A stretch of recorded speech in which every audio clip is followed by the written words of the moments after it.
बचपन में दादी से महाभारत और रामायण के खूब किस्से सुने हैं।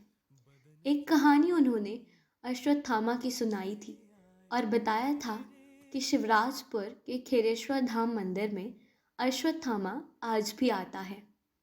गुरु द्रोण की कुटी वहीं हुआ करती थी जहां आज खेरेश्वर धाम मंदिर है। कानपुर के करीब 12,000 आबादी वाले क्षेत्र शिवराजपुर में, जिसे लोग बलराजपुर के नाम से भी जानते हैं, यह 1,000 साल पुराना मंदिर आज भी मौजूद है। दादी से ये किस्सा सुने बहुत दिन बीत गए थे। कोविड हम सब पर मेहरबान था तो हम घरों में कैद थे। रोज़ गूगल बाबा से आसपास घूमने की जगह पूछते और मन मार कर रह जाते।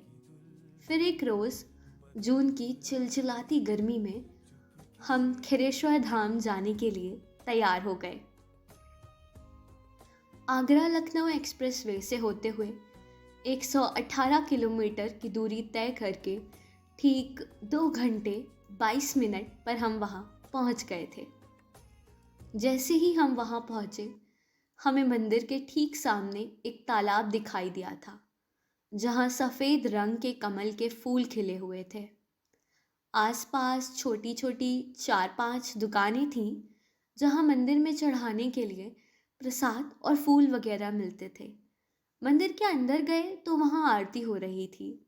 हम सब ने मिलकर आरती की और वहाँ थोड़ी देर तक ऐसे ही बैठे रहे। मेरे दिमाग में वो कहानी घूम रही थी, इसलिए मैंने वहाँ फूल बेचने वाले भैया से पूछा, आपने देखा है कभी अश्वत्थामा को? उन्होंने कहा कि नहीं, गांव में ऐसे कुछ लोग हैं जिनको आभास हुआ है और कुछ कहते हैं कि देखा भी है। 10 फुट का आदमी है, यहाँ रोज सुबह शिवलिंग पर जल चढ़ाकर चला जाता है।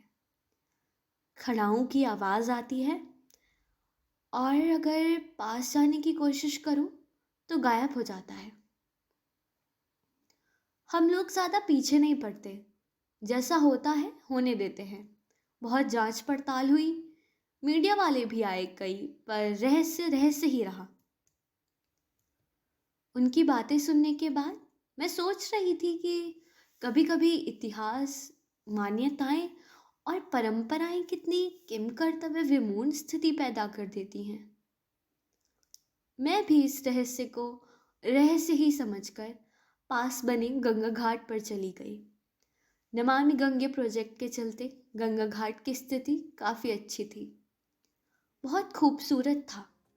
कल कल बहती गंगा पर बना आकाश, उड़ते पक्षी और मंदिर का प्रतिबिंब। कुछ बच्चे गले में सांप को माला की तरह पहनकर घूम रहे थे। कुछ गंगा में गोता लगाकर सिक्के निकाल रहे थे और कुछ पानी में कितनी देर सांस रोक कर रख लेते हैं, ये देख रहे थे। मुझे एक पल के लिए सब कितना अच्छा लगने लगा था। मन कर रहा था यहीं रह जाऊं। अपने सारे सवाल वहीं छोड़कर गंगा की तरह शांत और शीतल मन लेकर हम वापस आ गए, फिर जिंदगी से 2-2 हाथ करने। मन पावन हो गंगा में डूब नहाए, मन रावण जो लहरों में खून बहाए।